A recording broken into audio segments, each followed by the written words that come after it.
kita dapat bertemu kembali. Saya percaya dan berdoa kita semua dilindungi dan diberkati oleh Tuhan. Tetapi mungkin ada di antara kita yang berkata bahwa saya sedang bergumul dengan hidup saya sedang bergumul dengan sakit penyakit saya. Itu sebabnya saudara jangan matikan handphonemu, tetapi dengarkanlah pesan Tuhan untuk kita hari ini. Tuhan mau sebagai anak-anak Tuhan kita harus hidup di dalam zona iman.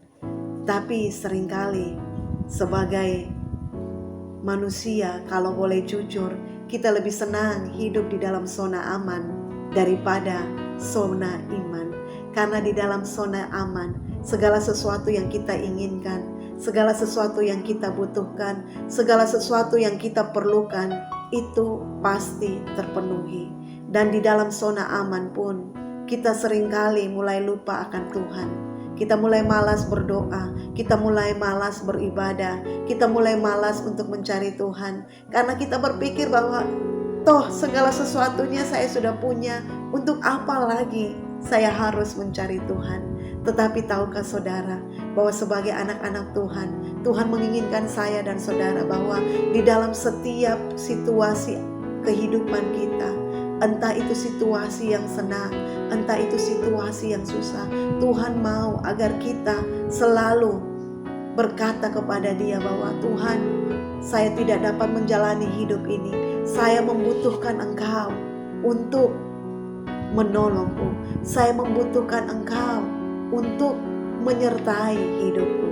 Saudara, dunia seringkali mengajarkan kepada kita bahwa segala sesuatu itu akan dipercaya kalau itu sudah terjadi atau sudah ada di depan mata.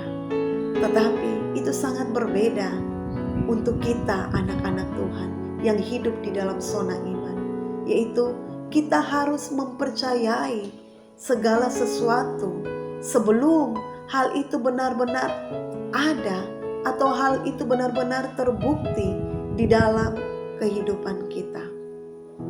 Dan Tuhan berkata bahwa berbahagialah orang yang tidak melihat namun percaya.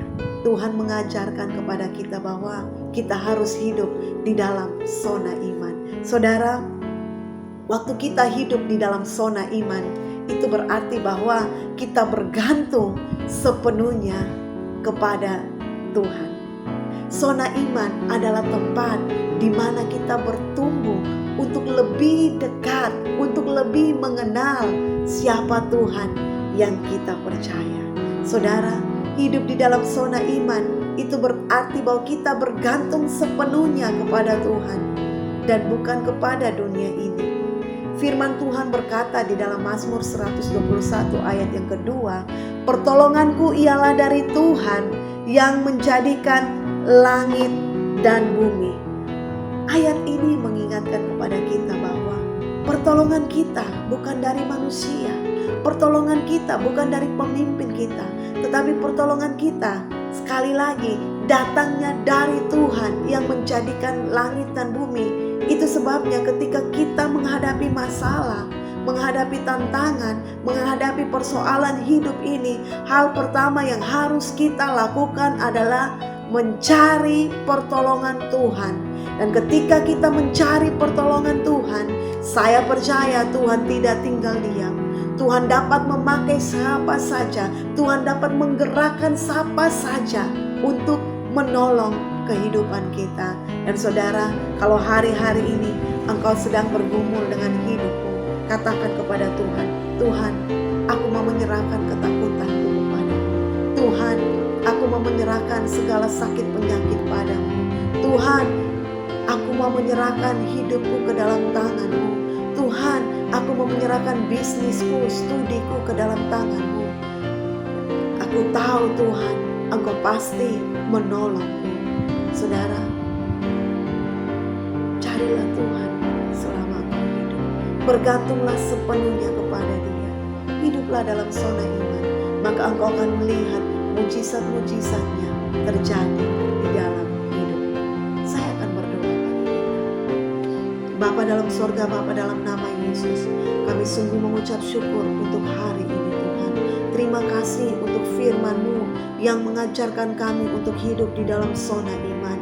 Hamba berdoa bagi umat-Mu yang hari-hari ini Tuhan mereka sedang bergumul dengan hidupnya, bergumul dengan ekonominya, bergumul dengan sakit, penyakit, usaha, bisnis, pekerjaan, studinya Tuhan. Hari ini semuanya kami serahkan ke dalam tangan-Mu di dalam nama Yesus. Kami tahu Tuhan, Engkau pasti menolong setiap kami. Tuhan, kalau hari ini yang ada yang sedang ketakutan, ada yang berniat untuk mengakhiri hidupnya, hamba berdoa di dalam nama Yesus.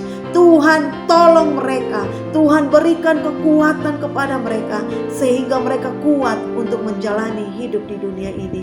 Terima kasih Tuhan, kami sungguh yakin Engkau pasti menolong hidup kami. Hanya di dalam nama Yesus kami sungguh mengucap syukur. Yang percaya sama-sama katakan amin.